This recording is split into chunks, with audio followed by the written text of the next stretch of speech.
You may have been wondering what this draped device was here. This is the Xbox. And so, for the first time, let me now unveil Xbox. The year was 2003, and the Xbox had been available for just over 2 years. A game genre had arisen over this period. The genre was known as action role-playing games. Although this genre had been around for some time, due to technological advancements, the games of this genre were becoming more prominent and noticeable. Titles such as Star Wars, Knights of the Old Republic, where you were able to take control of your own Jedi and lead a story through the Star Wars universe, and Gothic 2, which is set in a medieval-style island where you play as the protagonist with the task of defending the island from a great evil, were largely popular with gamers. Players enjoyed the ability to be part of a story where they would make a difference. But there was one game in this genre that overshadowed them all. Bethesda-produced game The Elder Scrolls Morrowind. The game offered a huge area for players to explore, with a detailed story, crafting, detailed combat and an endless amount of customization, never seen in a game before. Morrowind was the top of its genre, with no other game able to compete with it. Players loved the detail in the games, the freedom to explore what you wanted, when you wanted, and the amount of side quests available, as well as an intriguing main story for them to compete in. With the detail and freedom that you have in Morrowind, players were used to this adventure, and it looked like there would be no other RPG to be able to compete with the game. But during the E3 event in 2003, a new game would enter the action RPG genre to try and dominate the market and win over players. They burned my village to the ground, but I escaped. I survived. My family's gone, and there's no one left to guide me. The game Fable was shown to audiences with the promise of action, adventure and the ability to create your own path and destiny. It would be produced by Guildford-based company Lionhead Studios.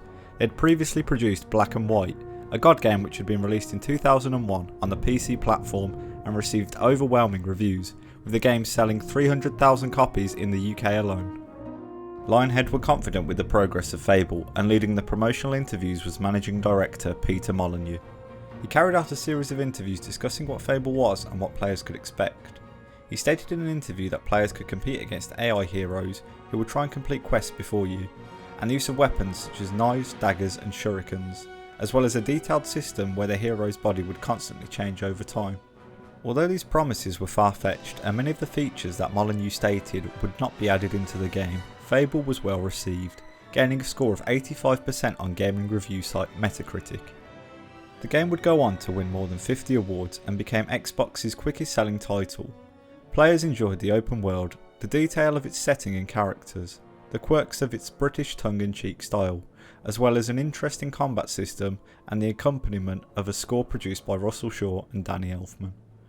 With the success of the original game, Lionhead were able to release Fable: The Lost Chapters.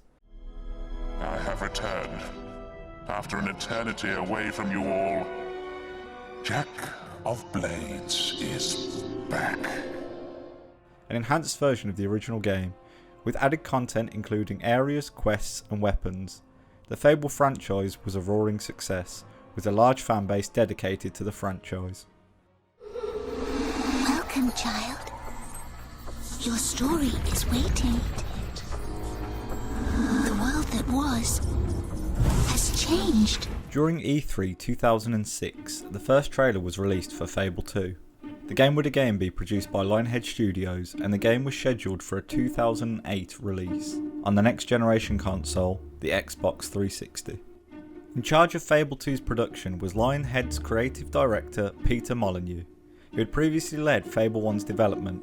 He stated that the Xbox 360 was much more powerful than the original Xbox, meaning there would be much more detail in the game, both in its graphics and playstyle. The combat system had been enhanced and an emphasis was put on the one-button combat system that they had implemented. The gameplay was much smoother than the original, the story was more detailed with an intriguing plot, and Lionhead had hired notable actors for the game such as Stephen Fry, who voiced a self-indulged hero named Reaver. Always a nice surprise to have company. I don't get many visitors to my little coastal paradise.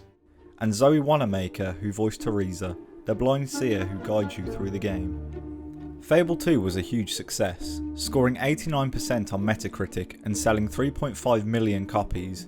It was the best-selling role-playing game on the Xbox 360 platform. Fable 2 would also go on to win a BAFTA in 2009 for the best action and adventure game. It was praised for its style, creativity and freedom that it gave to players.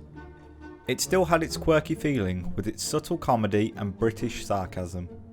The score was also praised, and composer Russell Shaw was also nominated for a BAFTA that year. But Fable's reputation was about to change.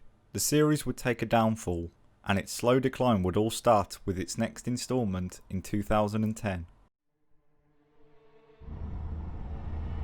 This is my Albion. Its cities will bow to my law, or they will burn. Its mountains will bend to my will, or they will fall. This is my Albion. Fable 3 would again be produced by Lionhead Studios, and Peter Molyneux would lead as creative director. It would release on the 26th of October, both on Xbox 360 and PC, unlike Fable 2, which was an Xbox 360 exclusive. The game's premise instantly grabbed audiences' attention. Fable 3 would see the player lead a revolution against Albion's tyrant king.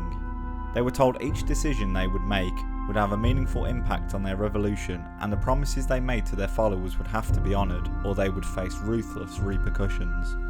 The trailers for the game received many views on the internet, with many people excited to be able to lead their revolution. One trailer even showed a navy battle, something many were excited to see. But hopes for gamers would be let down, as Fable 3 would oversell itself and fail to give what many players expected. Players were frustrated to find that the navy battle was a mere cutscene within the game, and that they would not be able to take part, while the revolution they would lead would be a linear adventure with close to no choices as to which path they would take. Players were also told that their weapons would dramatically change during the course of the game, depending on their moral position. For instance, evil characters' weapons would become darkened and drip with blood, and armour would be customisable to suit your character's needs. But again, these were fabricated ideas from Peter Molyneux, and these ideas would be downgraded to a minimalistic addition to the game. Fable received a score of 80% on Metacritic, but many fans disagreed. Notable game reviewer Angry Joe published a video titled Top 32 Reasons Fable 3 Sucks, which amassed over 3 million views. During the video, he stated that Fable 3 had given promises that it couldn't uphold, and that the game had purposely been misleading audiences with its advertising. But he and other players admitted with Fable 3's flaws it had some great aspects. The art style was something that had always been signature for Fable, and audiences loved how the game looked. The industrial era in Albion intrigued players, and the aesthetics were a strong point of the game. Players also enjoyed the game's soundtrack, which again was composed by Russell Shaw. His music was something players had always associated with the franchise, and Fable's soundtrack would go on to be nominated for another BAFTA in 2011. Fable 3 also had a star-studded cast, with actors such as Michael Fassbender, who would play a leading role. The character I play in Fable 3 is Logan, who is the king of Albion. This is my Albion. Its people will do as I say, or they will die. Stephen Fry, who reprised his former role, John Cleese, who played the butler, Ben Kingsley, who played the leader of the Dweller tribe, and even Jonathan Ross, who played Reaver's assistant. But even with its high production values and selling 3 million copies worldwide, Fable 3 received a mixed reception, and the franchise was about to take a nosedive that would lead to the series' demise.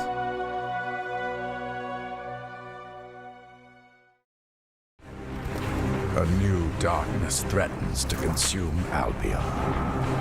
Only the most powerful magic can protect us. But beware. For once unleashed, this same magic may destroy us. In 2012, Fable The Journey would release on Xbox 360. The game would solely be made for Microsoft's motion capture device, Kinect. The game would be a first-person rail shooter, with players fighting their way through set pieces. The goal would be to progress through each level, defeating enemies using weapons or will. The Fable series would no longer be led by creative director Peter Molyneux, who would act as a creative consultant for the game. but much to the dismay of Lionhead Studios and Microsoft, Fable the Journey was panned both by players and critics, gaining a score of only 61% on Metacritic. Audiences were unhappy with the sudden change of the game genre, as well as the fact it was only playable with the Kinect hardware, which was also poorly received. After the game's failure, founder and creative director Peter Molyneux would leave Lionhead Studios. The studio would try to regain the traction it had lost, and in 2014 they announced Fable Legends, a cooperative game in which players would fight together to progress through a player-controlled environment. The trailers received mixed reviews, but some players found the premise interesting, as it was a genre that was very uncommon on consoles. Fable Legends was set to release in 2015 on PC and Microsoft's new console, the Xbox One, but the game was delayed until 2016. Months after this decision, Microsoft announced that the title would be cancelled, and they would also be closing Lionhead Studios. This came as a shock for both staff and gamers alike, and on April 29, 2016, Lionhead Studios closed for the final time, and it would seem that the Fable franchise would be discontinued. But in August 2020, during Microsoft's Game Showcase event, a trailer would release that would surprise players. A new Fable game would be made by Leamington Spa-based company, Playground Games. The company was known for its work on successful racing series Forza. Not much has been shown about the new installment of Fable, but fans of the series have voiced their opinions, hoping that Fable will return to its RPG playstyle and still hold the comedic and sarcastic fun. Nothing is for certain, but only the future of Fable can be decided by Playground Games.